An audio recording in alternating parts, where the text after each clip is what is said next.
Hello everyone. स्वागत है आपका आपकी अपनी क्लास महामाया एजुकेशन में। Doctor R S. अग्रवाल की अंक गणित की श्रृंखला में आज हम जिन सवालों को कर रहे हैं वो है सरलीकरण, सिंप्लीफिकेशन जिसे कहते हैं।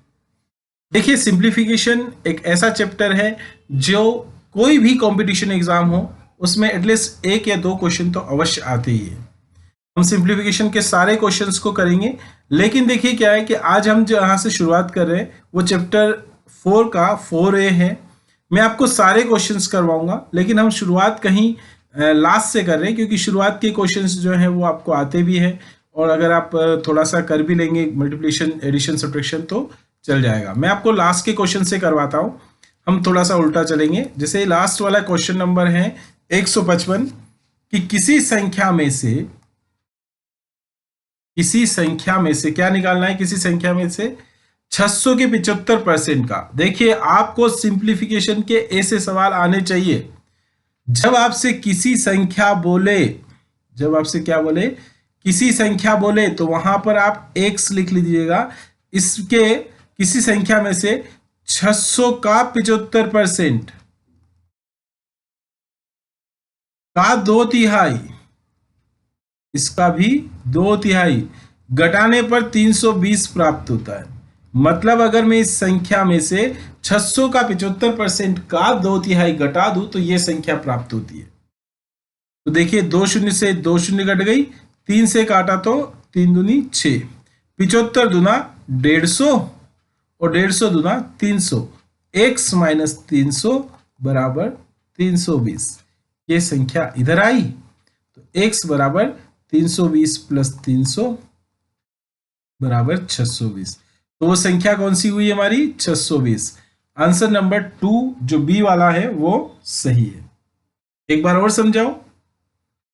आप इसको वैसे समझ गए होंगे, चलिए मैं एक बार और एक्सप्लेन कर देता हूं भले, कि जब भी कभी आपको किसी संख्या बोले ना तो आप x लगा दो और उसके बाद जैसा जैसा बोलता जाए वैसा कर लो कि 600 का 75% का 2/3, ये जो है किसी संख्या में से घटाना है तो हम इसमें से घटाएंगे, और ऐसा आने पर 220 320। क्लियर? चलिए नेक्स्ट सवाल देखते हैं। क्वेश्चन नंबर 154, 5 क्रमागत संख्याओं का योग 270 है। कितनी संख्याओं का? 5 क्रमागत संख्याओं का योग 270 है। इनमें से दूसरी तथा पांचवी संख्याओं का योग कितना है? तो देखिए, मान लो पहली संख्या x है तो दूसरी संख्या कितनी होगी बताइए? दूसरी संख्या x प्लस 1, फिर तीसरी संख्या x प्लस 2, फिर x प्लस 3 और x प्लस 4। ये हमने मान लिया है, पहली संख्या, ये दूसरी संख्या, ये तीसरी संख्या, ये चौथी संख्या और ये पांचवी संख्या। इन सभी का योग कितना है? तो जोड़ दो, इनको जोड़ दिया, कितना आ रहा है? 270। तो x कितने हो गए? 5x, और 2 और 1 3, 3 3 6 और 4 10 प्लस 10 बराबर 270। तो x बराबर 270 में ये इधर जाएंगे तो माइनस हो जाएगा 10, तो 260 बटे 5, 5 5 25, 5 2 10। तो पहली संख्या आई, x कितना है? 52। तो अगली कितनी आएगी? 53, फिर 54, फिर 55 और फिर 56। आप चाहें तो इन सभी को जोड़ के देखिएगा, सभी का योग 270 आएगा। अब इन्होंने क्या कहा है कि दूसरी तथा पांचवी संख्या का योग कितना है? तो दूसरी संख्या 53 और पांचवी संख्या 56। 53 56 का योग 109। 53 56 का योग कितना आ जाएगा हमारे पास में? 109। और चूंकि 109 ऑप्शन है क्या? नहीं है, तो आप बिल्कुल गलत, कंफ्यूज मत होइएगा। यहां पर ई आंसर लगाएंगे हम, इनमें से कोई नहीं। अगला क्वेश्चन देखते हैं कि किसी विद्यालय के सभी छात्रों को 54 छात्रों की एक पंक्ति में खड़ा किया जाए। मतलब ये 54 छात्र ऐसे ऐसे ऐसे, सॉरी गलत लिख दिया मैंने, 54 छात्र ऐसे 1 2 3 4 ऐसे 54 छात्रों की पंक्तियां खड़ा किया जाए तो टोटल पंक्तियां कितनी बनेगी? टोटल 30 बनेगी। तो आप इस लाइन तक क्या करेंगे पता है? इस लाइन तक ऐसे करेंगे कि कुल छात्र कितने हुए? कुल छात्र हुए कि हर लाइन में 54 और ऐसी 30 लाइनें। ठीक है, तो कुल छात्र कितने हुए, और ये कुल छात्र आए किससे, कुल छात्र आए कि छात्र इंटू पंक्ति, इससे क्या आए, कुल छात्र आए। तो 54 तिया कितने हो जाएंगे, 162, 1620। तो कुल छात्र अपने पास कितने हैं, 1620। यदि उन्हें 45 छात्रों की पंक्ति में खड़ा किया जाए तो कितनी पंक्तियां बनेगी। तो देखिए पंक्तियां कैसे निकालते हैं कि छात्र के साथ में पंक्ति और फिर कितने आते हैं, कुल छात्र। और चूंकि कुल छात्र तो हमने अभी निकाले तो कितने हो गए, 1620, और छात्र कितने खड़े करने, 45, तो पंक्तियां निकल जाएगी। तो 45 से देखिए काटिए, 9 से कट रहा होगा, 9 5 जा 45, और 9 से गया तो ये कितने हो जाएंगे, 18 में 162, 180, फिर 5 से गया तो 5 तिया 15, और 3 बचे 5 36, आंसर हमारा 36। तो अगर आपको समझ में नहीं आए तो आप इसको ऐसे कर सकते हैं, और अगर समझ में आ जाए तो सीधा तरीका ऐसा है कि आप 30 गुणित 54 करिए और बराबर हो जाएगा 45 गुणित x। इससे इसको काट देते, 9 5 45, 9 6 54, 5 1 5, 5 6 30, 6 6 36। तो अपना सवाल इतने से में हो जाएगा। आ गया समझ में। अगला सवाल देखते हैं। दो ऐसी संख्याएं हैं, देखिए सवाल ने क्या कहा कि दो ऐसी संख्याएं जिनमें से पहली संख्या को 2 बार तथा दूसरी संख्या को 3 बार जोड़ा जाए तो योग 100 प्राप्त होता है। दो संख्याएं की कौन सी बताई इन्होंने कि पहली संख्या को 2 बार, तो पहली संख्या अपन मान लेते कितनी है, x, और दूसरी संख्या को अपन मान लेते हैं y। अब क्या कहा इन्होंने कि पहली संख्या को 2 बार मतलब x और x, और दूसरी संख्या को 3 बार plus y plus y plus y, तो योग आएगा 100। यही कहा इन्होंने। फिर इन्होंने कहा कि पहली संख्या को 3 बार x plus x plus x, और दूसरी संख्या को 2 बार प्लस y, तो योग आएगा 120।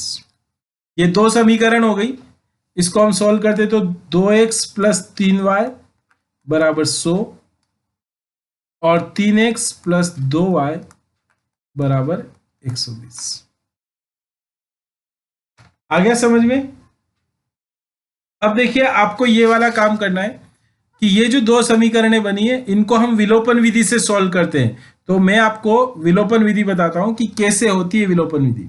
देखिए यहां पर जो लिखा हुआ है, क्या लिखा हुआ है कि 2x प्लस 3y बराबर 100 और 3x प्लस 2y बराबर 120।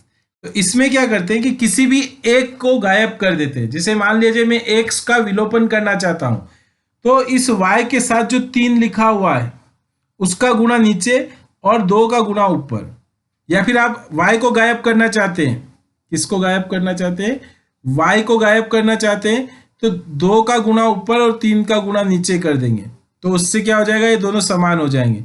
अभी देखिए मैं ऊपर वाली संख्या में 3 का और नीचे वाली संख्या में 2 का गुणा करता हूं, तो 3 दूनी 6x प्लस 3 तिया 9y बराबर 100 तिया 300, पूरी समीकरण में गुणा होगा, और 3 दूनी 6x प्लस 2 दूनी 4y बराबर 120। अब हम इन दोनों को घटा लेते हैं। जैसे ही हम घटाएंगे तो नीचे वाले के चिन्ह चेंज हो जाएंगे।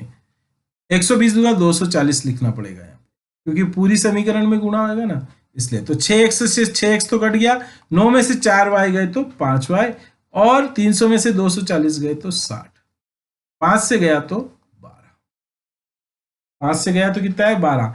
पहली संख्या कितनी आई, 12 आई। अब हमें इसका मान निकालना है, तो इन दोनों समीकरणों में से कहीं पर भी 12 का मान रख दो। मैं ऊपर वाली में रख देता हूं, 2x प्लस 3 गुणित 12 हो जाएगा बराबर 100, तो 2x बराबर 100 माइनस 36, तो 36 गए तो 64 बचे, तो 2x बराबर 64, तो x बराबर 32, तो दूसरी संख्या कितनी आई 32। अब प्रश्न क्या पूछा है इन्होंने कि बड़ी संख्या कौन सी, 32, तो ये हो गया आंसर। अगला सवाल देखते हैं। 1/2 तथा 3/बीच के बीच निम्न में से कौन सी परिमेय संख्या होगी। देखिए अपने पास में सवाल जो आया है कि 1/2 और 3/5 के बीच में कौन सी परिमेय संख्या होगी, ये हमें निकालना है। तो देखिए 1/2 जो है इसको हम क्या लिख सकते हैं, 0.5, और 3/5 को हम क्या लिख सकते हैं, 0.6। क्लियर। 3/5 को कैसे निकाला मैंने, भाग देके। मैं अभी और क्लियर कर देता हूं। 1/2 तो हम जानते हैं कि 0.5 होता है। 3/5 को हम करते हैं तो 3/5 कैसे होता है कि आप 3 में भाग देंगे, 5 का भाग नहीं जाता, उसकी दशमलव और 0, 5 छंग 30, तो कितना आ रहा है, 3/5 0.6। ये दोनों संख्याओं के बीच की संख्या चाहिए। तो सबसे इजी तरीका बता रहा हूं, 2/5 कितना होता है, 0.4। 4/7 कितना होता है, तो 4 में भाग दे दीजिए, 7 का 40 हो जाएंगे, है ना, 7 5 35, और फिर 5 बचे, 7 7 49। तो एक और कौन सी हुई, 4/7, इसका कितना आया, 0.57। तीसरी कौन सी है, 2/3। 2/3 को करेंगे तो 0.66 बार आएगा, है ना। और 1/3 को करेंगे तो 0.333, है ना। ये इस तरह से चलता है। तो इन दोनों के बीच में कौन सी है, 4/7। आंसर क्या है हमारा, 151। उम्मीद करता हूं आपको समझ में आ रहे होंगे सवाल। अगला सवाल देखते हैं। एक व्यक्ति ने वेतनमान 8,325, 50, 9,275 और 75 और 10,660 में नौकरी का पदभार संभाला। 23 वर्ष के उपरांत उसका वेतन कितना होगा। तो देखिए, मान लेते हैं कि जो इसका वेतन है x वर्ष के बाद में, कितने, x वर्ष के बाद, ध्यान से समझिएगा, कितना हो जाएगा, 9,275। कितने वर्ष बाद हो जाएगा, 9,275। तो इसको हम कैसे करते हैं, इसको हम ऐसे करेंगे कि 8,325 प्लस 50 रुपए का इंक्रीमेंट हर एक वर्ष के साथ में, तो 9,275। मतलब हर वर्ष कितना हो रहा है, जब तक 9,275 नहीं हो जाता तब तक तो 50 रुपए का, उसके बाद 75 का चलेगा। तो यहां पर हमने देखा, तो इसको हम सॉल्व करते हैं तो 50x बराबर कितने हो जाएंगे, 9,275 था ये, इसमें से घटा देंगे 9,275 में से 8,325, 5 में से 5 गए, 7 में से 2 गए, 92 में से 83 गए, तो बचे 950। तो 50x बराबर 950, 0 से 0 कटी, 5 से गया तो 19। तो पहला कितना आया, 19 वर्ष। मतलब हर साल अगर 50 वर्ष बढ़ेंगे तो 19 वर्ष बाद कितना हो जाएगा उसका पेमेंट, 9,275। अब हमें चाहिए, अब 9,275 हो गया।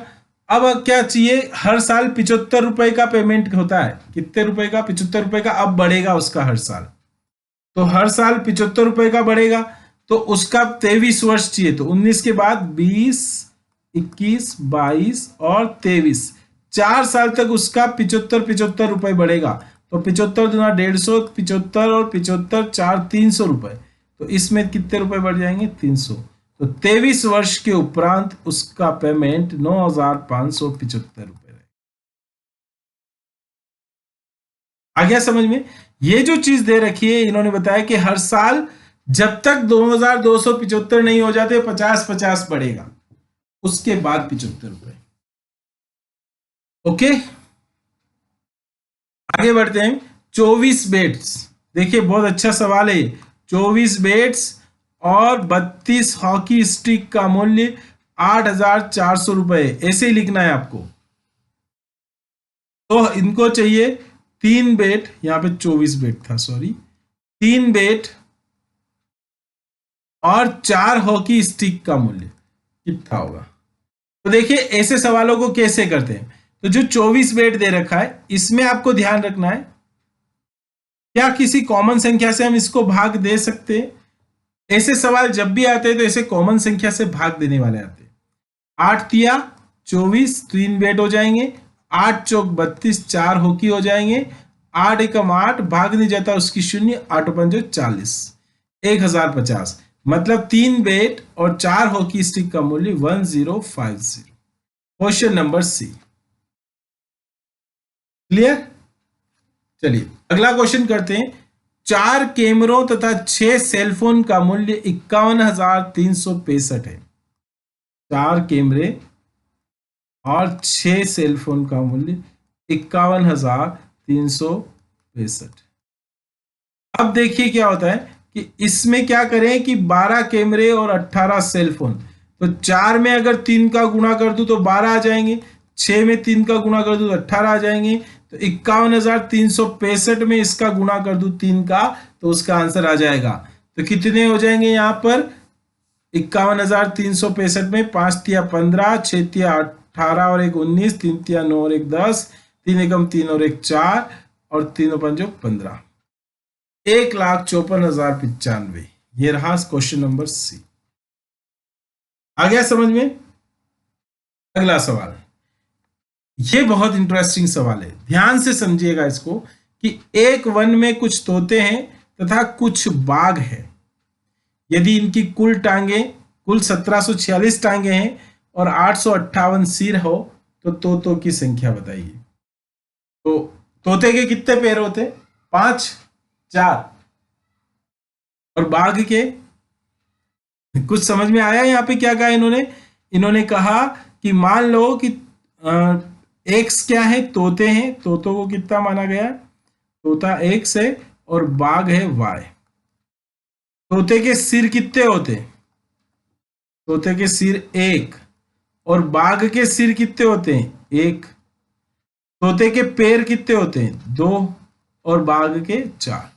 तो इन्होंने कहा कि तोते के सिर होते हैं 1x और बाघ के सिर 1y, दोनों मिले तो 858। तोते के सभी तोतों के पैर कितने होंगे? 2 गुणित तोते तो 2x प्लस 4 गुणित पैर, तो टोटल कितने हो जाएंगे? 1746। विलोपन विधि लगाएंगे हम इसमें, तो 2 का गुणा ऊपर कर देते हैं। ठीक है ना? अब देखिए तोतों की पूछा है ना, तो आप बाघ गायब कर दो, तोते अपने आप आ जाएंगे। तो बाघ गायब कर देते, 4 का गुणा कर देते, तो समीकरण क्या बन जाएगी? 4x प्लस 4y बराबर 8 चौक 32, 8 पंच 40 और 3 43, 8 ओटी 64 और 3 67। गलत कर दिया मैंने। क्यों गलत कर दिया? क्योंकि 4 का गुणा करना था, मैंने सब जगह 8 का गुणा कर दिया। ठीक है, अभी हम इसको देख लेते हैं वापस एक बार और। 8 का गुणा किया, 8 चौक 32, 32 के 2, हासिल कितने बचे? 3। फिर 8 4 का गुणा 5 में, 5 चौक 20 और 3 23, हासिल 2। और फिर 8 चौक 32 और 2 34। और इसमें से माइनस करेंगे 2x प्लस 4y बराबर 1746। इससे एक कट गया, 2x बचे बराबर 12 में से 6 गए तो 6, 13 में से 5 गए तो 8, 14 में से 8 गए तो 6, 3 में से 2 गए तो 1686। और 2 से भाग देंगे, 2 8 16, 2 चौका 8, 2 3 6, 843। x बराबर 843। x किसको माना था? तोते को। तो तोते हो गए 843। तो बाघ कितने होंगे? तो जो सिर है ना उसमें से घटा लो, तो सिर है 858। 858 में से 843 गए, 8 में से 3 गए 5, 5 में से 4 गया तो 1। 15 बाघ और 843 तोते। पूछा क्या था अपन से इन्होंने? इन्होंने पूछा था कि कितने हैं? तो 845 नहीं है। कितना आ रहा है? 843। तो हम इसमें से लगाएंगे इनमें से कोई नहीं। आ गया समझ में? अगला क्वेश्चन देखते हैं। गणतंत्र दिवस पर 400 बच्चों में मिठाई बांटी जानी थी। कितने बच्चों में? 450 बच्चों में क्या बांटना था? मिठाई। क्लियर? परंतु उस दिन 150 बच्चे नहीं आए। तो प्रत्येक बच्चे को कितनी मिली? 3। तो प्रत्येक बच्चे को कितनी मिठाइयां मिली? 3 अतिरिक्त मिली है, मतलब एक्स्ट्रा 3 मिल गई जो नहीं आए थे उनके नाम की। तो इन्होंने पूछा है, क्या पूछा है इन्होंने कि कुल प्रत्येक बच्चे को कितनी मिठाइयां मिली। तो देखिए, मान लेते हैं प्रत्येक बच्चे को x मिठाइयां मिली, माना कि अब क्या हुआ कि अगर मान लिया जाए कि प्रत्येक बच्चे को एक्स्ट्रा 3 हटा दिया जाए, मतलब इस x में से 3 हटा दिया जाए और उसके अंतर्गत 450 का गुणा कर दिया जाए, तो जो आंसर आएगा वो उस x के साथ में 150 बच्चे अनुपस्थित, 450 में से 150 जाएंगे तो कितने बचेंगे? 300। x के साथ 300। अब इसको सॉल्व कर लेते हैं, तो कितना आ जाएगा? 15 तिया 1 शून्य से 1 शून्य कट जाएगी, 15 तिया 45 और 15 दूना 30, और इधर x माइनस 3। ये कितना आ जाएगा हमारे पास में? ये आ जाएगा 3x माइनस 9 बराबर 2x। तो ये इधर, ये इधर, 3 में से 2x गए तो 1x और 9। प्रत्येक बच्चे को कितनी मिठाइयां मिली? 9। तो ये बाद वाली है, अगर पहले वाली पूछते ना तो 3 कम कर लो 6 आती। आ गया समझ में? चलिए, उम्मीद करता हूं आपको समझ में आ गया होगा। अगला सवाल देखते हैं। 145। देखिए, ये अच्छा सवाल है। एक 80 मीटर ऊंचे गोल खंबे पर एक बंदर 1 मिनट में 5 मीटर जाता है। ये 5 मीटर जाता है यहां पर, और दूसरे मिनट में 2 मीटर नीचे आ जाता है। तो 5 में से 2 गया तो कितना आया? 3। मतलब वो कुल 1 मिनट जाने का और 1 मिनट आने का, 2 मिनट में कितना मीटर चढ़ रहा है? 2 मिनट में 3 मीटर। टोटल उसको 80 मीटर जाना है। टोटल कितना जाना है उसको? 80 मीटर जाना है। तो देखिए, हम देखेंगे इसमें से कि लास्ट वाले जो 5 मीटर चढ़ेगा उसको पहले माइनस कर लो, क्योंकि जब वो खंबे के ऊपर आ जाएगा ना तो फिर वो नीचे नहीं उतरेगा। तो 80 में से 5 गए 75। तो अंतिम मिनट में तो वो पहुंच जाएगा, तो 1 मिनट तो वो हो गया। अब इस 75 में 3 का भाग दे दो, 25 बार गया, तो 25 बार में वो 3 मीटर जाएगा। तो पहले तो 3 मीटर के लिए 1 तो मिनट जाने का और 1 आने का, 25 दूना 50, और अंतिम मिनट वो जहां ऊपर चढ़ जाएगा 51। तो आंसर कितना आएगा इसका? 51 मिनट। आ गया समझ में? अगला क्वेश्चन देखते हैं। कुछ छात्रों ने एक पिकनिक मनाने की योजना बनाई। इसमें भोजन पर 5,000 रुपए खर्च होने थे। टोटल कितने खर्च करे इन्होंने? करने थे 5,000। परंतु 5 विद्यार्थियों के न जाने से प्रत्येक सदस्य पर 50 रुपए अतिरिक्त खर्च बढ़ गया, है ना? तो देखिए, माना अब इन्होंने क्या पूछा कि कितने छात्र पिकनिक पर गए। तो माना कि x छात्र गए, x छात्र हैं, कुल कितने छात्र हैं? x। ठीक है, अब हमें क्या करना है कि अगर 5,000 जने हैं और x के हिसाब से आते, परंतु अब क्या हुआ कि 5,000 पे 5 विद्यार्थी नहीं गए, मतलब x माइनस 5, और इन दोनों के बीच का डिफरेंस जो है वो है 50 रुपए। इसको ऐसे समझिए, 5,000 रुपए कितने छात्र खर्च करते? x। अब 5,000 कितनों ने किए? x में से 5 नहीं गए, उन्होंने किए, और इन दोनों के बीच का डिफरेंस कितना है? 50 रुपए। क्लियर? चलिए इसको सॉल्व करते हैं। तो देखिए, हमारे पास में क्या आ जाएगा जब हम इसको सॉल्व करना शुरू करते हैं। तो पहले तो 5,000 कॉमन ले लेते हैं, 1/x माइनस 1/x माइनस 5। ठीक है, तो इसका एलसीएम लेंगे तो यहां पे आ जाएगा x माइनस 5 माइनस x बटे कितना आ जाएगा, x इंटू एक्स माइनस, ये दोनों तो कट गए, इस 50 से, इस 0 से 50 से ये कट जाएंगे, 5 भी तो 100 आ जाएंगे, तो 100 पंजे 500 हो जाएंगे, और इसका गुणा इधर कर देते हैं, 50 से कम 50 था यहाँ पे, तो ये कितना हो जाएगा, 100 माइनस 5 कितने हो जाएंगे, 95, गुणा होगा ना, तो माइनस के 500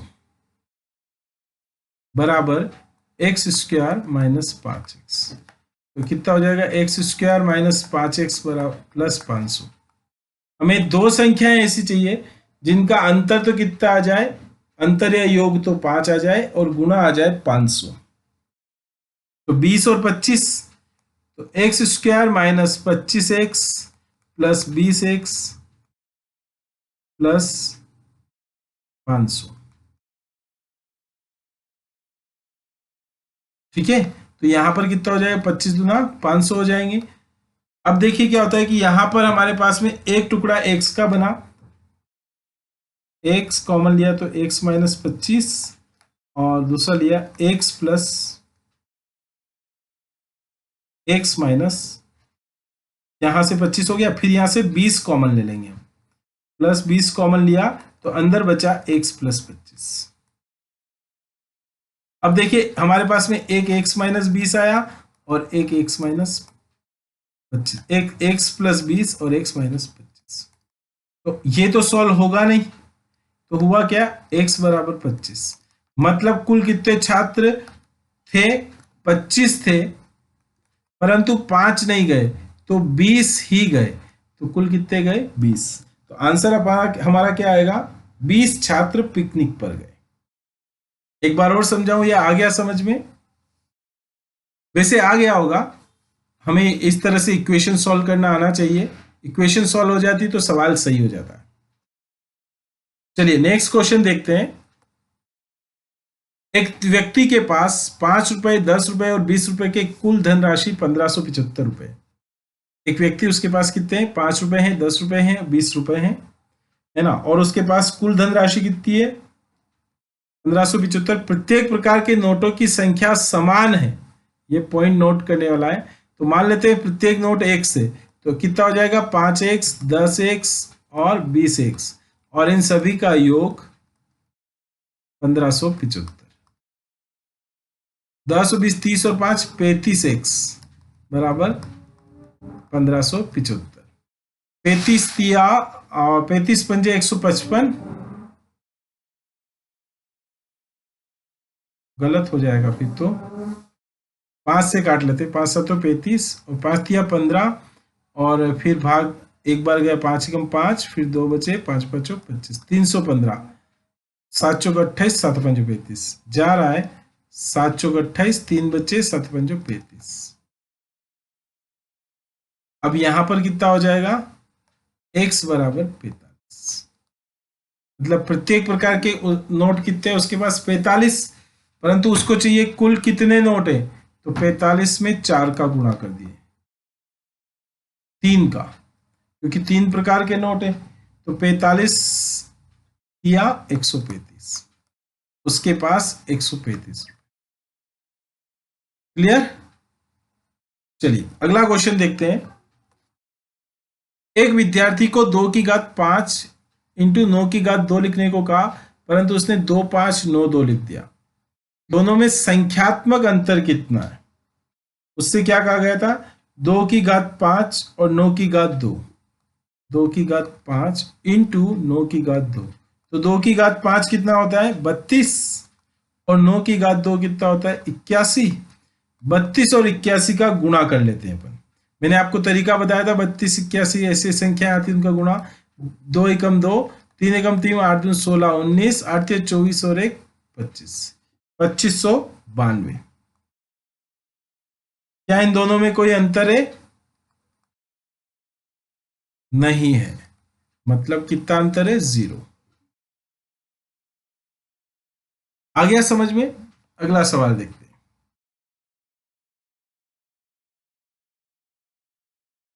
जब एक गेंद कुछ ऊंचाई से गिरती है तो ये धरती से टकराकर 3/4 भाग उछलती है। यदि किसी गेंद को 32 मीटर ऊंचाई से गिराया जाए तो अपने तीसरे उछाल में कितना गिरेगी? तो 32 से पहले में 3/4, फिर दूसरे में उसका 3/4 और फिर तीसरे में उसका 3/4। तो देखिए इसको सॉल्व कर लेते हैं। 4 8 32, 4 दूनी 8, 2 एकम 2, 2 दूनी 4, 3 तिया 9, 9 तिया 27/2, 27/2। इसको सॉल्व करेंगे तो 13 सही 1/। ये अपना आंसर हो गया। बहुत इजी प्रश्न था। सिंप्लीफिकेशन नाम से ही सरलीकरण है। हमें बस इसकी क्या करनी है कि इसको सरल करने के तरीके देखने हैं। क्या ये सवाल होंगे कैसे? अगर आपने एक एक बार भी कर लिए ना सवाल, तो आगे आप इन सवालों को अवश्य कर पाएंगे।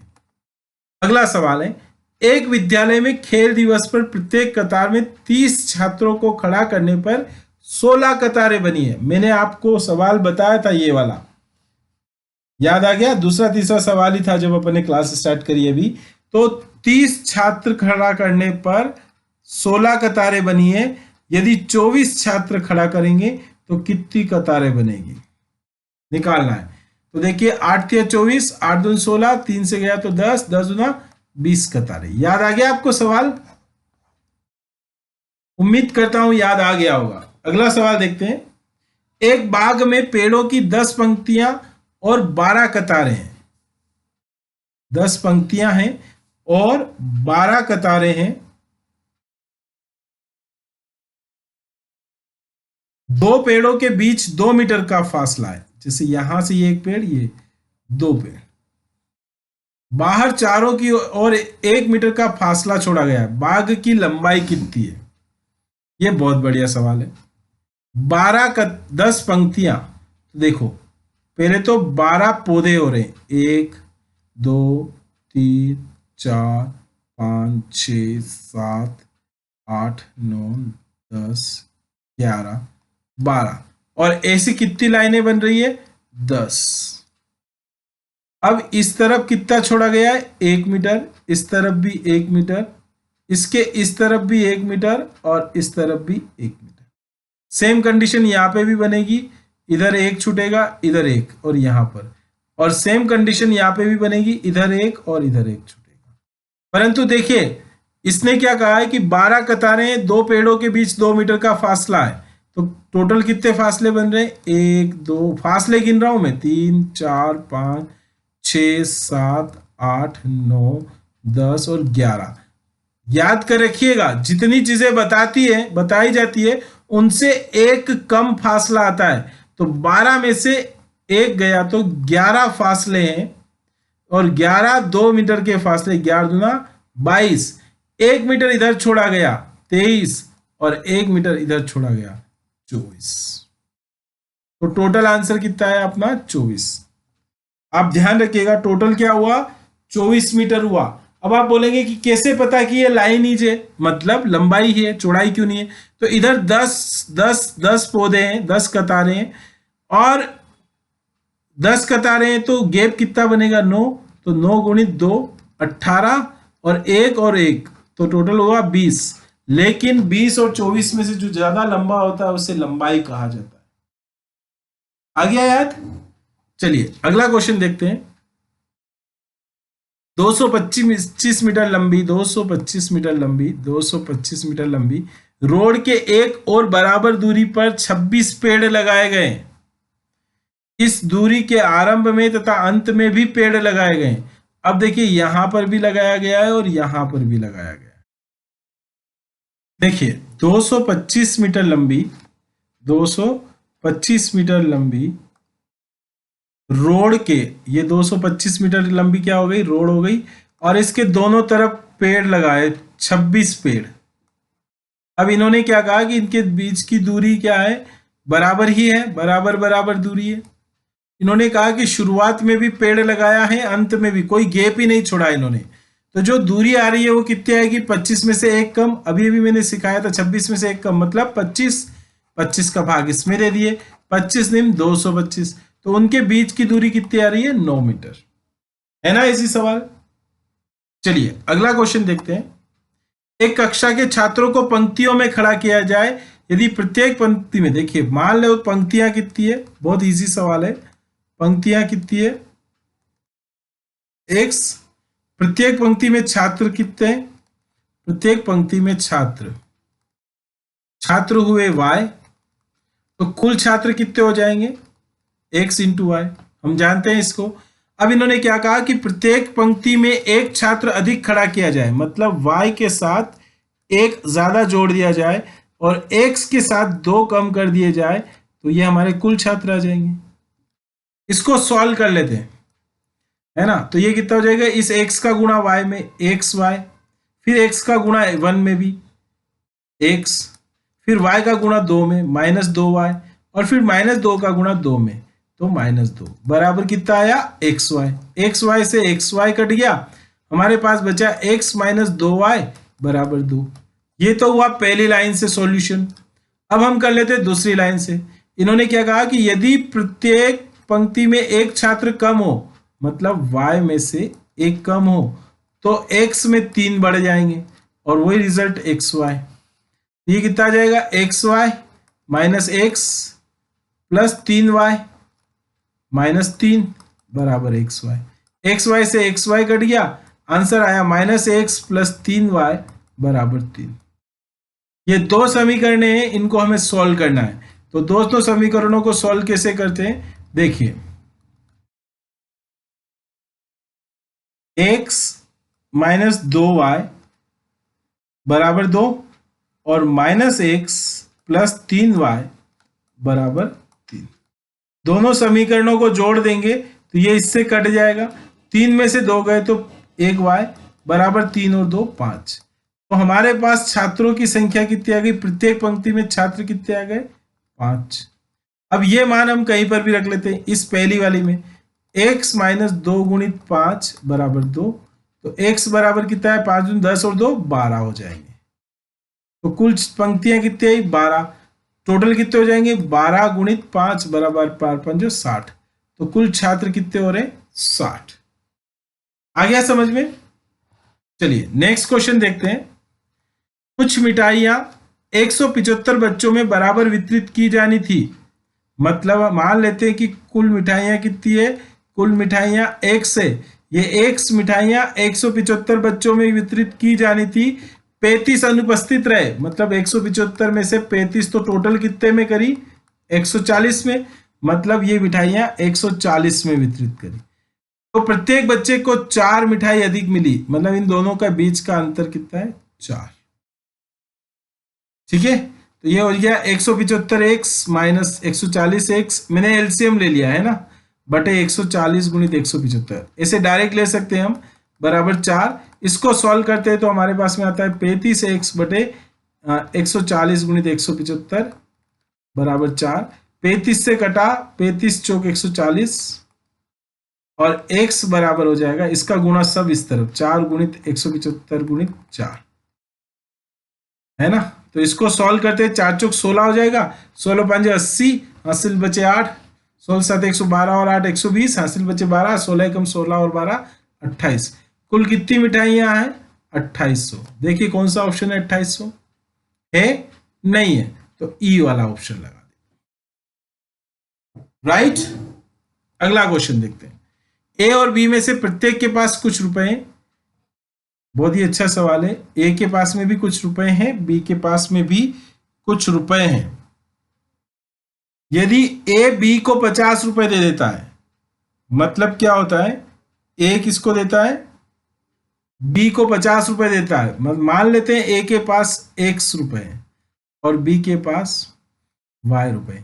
अगर x के इसमें से 50 रुपए कम कर दो और वो किसको दे दो y में जोड़ दो, तो b के पास a के पास बचे रुपए उसे दुगने होंगे, मतलब इसके पास में ये a के रुपए, इसमें 2 का गुणा कर दो तब जाके बराबर किसके हो जाएंगे b के रुपए। आ गया समझ में। अब आगे सॉल्व करते हैं, इसको सॉल्व कर लेते हैं अपन चाहे तो 2x माइनस 100 बराबर y प्लस 50, ये इधर आ जाएगा तो 2x माइनस वाई बराबर 150। एक इक्वेशन ये बन गई हमारी। अगला देखते हैं, यदि बी ए को 20 रुपए दे दे, मतलब ए के साथ में ए के रुपए कौन से x, उसमें 20 आ जाए तो वो 20 y में से भी तो कम पड़ेंगे, तो ए के पास बी के पास बचे रुपए के 3 गुने हो जाएंगे, मतलब ये रुपए इस रुपए का 3 गुना। तो x प्लस 20 बराबर 3y माइनस 60। 3y इधर ले आए तो x माइनस 3y बराबर 60 उधर चले जाएंगे तो माइनस के 80 हो जाएंगे। आ गया समझ में? अब आपको इन दोनों इक्वेशन को सॉल्व करना है। तो इक्वेशन को सॉल्व करने के लिए वही विलोपन विधि, 2x माइनस वाई बराबर 150 और x माइनस 3y बराबर माइनस 180। तो इसमें 2 का गुणा इस पूरी इक्वेशन में कर लेते हैं तो कितना आ जाएगा, 2x माइनस वाई बराबर 150 माइनस 2x माइनस 6y बराबर 180 के दुगने, केवल 80 थे ना, 80 दुना 160। ये घटाने पर चिन्ह चेंज हो जाएंगे, माइनस प्लस प्लस, 2 से 2 घटा, 6 में से गया तो 5y बराबर 310, तो 5 छंग 30, 5 y बराबर 62। y बराबर कितना आया, 62। तो ये मान यहां रख देते हैं, 2x माइनस 62 बराबर 150। ये उधर जाएंगे तो 50 और 60 212, 2x बराबर 212, तो x बराबर 2 एकम 2, 2 छंग 12। x के पास 106 रुपए थे a के पास, तो हमारा आंसर 106। आ गया समझ में? चलिए नेक्स्ट क्वेश्चन देखते हैं हम। हमारा नेक्स्ट क्वेश्चन है, एक व्यक्ति के पास समान संख्या में घोड़े कहीं जा रहे हैं। गलत हो गया, प्रश्न गलत पढ़ लिया। देखिए ऐसे गलत प्रश्न पढ़ लेने से एग्जाम में सवाल गलत हो जाता है। कुछ व्यक्ति तथा समान संख्या में घोड़े कहीं जा रहे हैं, मतलब x व्यक्ति हैं तो घोड़े भी कितने हैं, x, ठीक है ना। ये व्यक्ति और घोड़े दोनों ही बराबर हैं। अब इन्होंने क्या कहा कि आधे व्यक्ति घोड़े की पीठ पर है, तो बच्चे कितने, आधे, और शेष घोड़ों के साथ पैदल चल रहे हैं, मतलब घोड़े। आधे व्यक्ति और घोड़े पैदल पैदल चल रहे हैं, है ना। अब घोड़े के पैर कितने होते हैं, 4, और आदमी के पैर होते हैं 2। क्यों? क्योंकि कुल पैरों की संख्या कितनी है, 70 है। इन दोनों का जोड़ कर लेंगे तो 70 आ जाएगा। तो 2 से 2 घटा, x प्लस 4x बराबर 70, तो 5x बराबर 70 होते हैं, तो 14 पंजे 70, मतलब 14 व्यक्ति है और 14 ही घोड़े हैं। ठीक है, चलिए नेक्स्ट क्वेश्चन देखते हैं। 130, एक पार्टी में प्रत्येक व्यक्ति, ये बहुत ही अच्छा सवाल है ना। एक पार्टी में क्या है, प्रत्येक व्यक्ति सभी उपस्थित व्यक्तियों से हाथ मिलाता है। यदि कुल हैंडशेक 66 हुए तो पार्टी में कितने व्यक्ति हैं। देखिए ये एक प्रकार से थोड़ा सा एक ऐसा सवाल है जिसके अंतर्गत हमें सीरीज बनानी पड़ती है ना, जिसको आप ऐसे कॉम्बिनेशन जिसके लिए अपन बोल सकते हैं, जिसमें एक फॉर्मूला लगता है NC2, इसका मतलब होता है n इंटू n माइनस 1/2, मतलब हमारे पास में कितना हो जाएगा, 66 बराबर n square minus n upon 2। 66 इधर आ जाएंगे तो 66 कितने हो जाएंगे हमारे पास में, 132 बराबर n स्क्वायर माइनस n। तो ये आगे और सॉल्व होगा, n स्क्वायर माइनस n और माइनस 132। फिर यहां से हम इस समीकरण को सॉल्व करेंगे। इसके बजाय मैं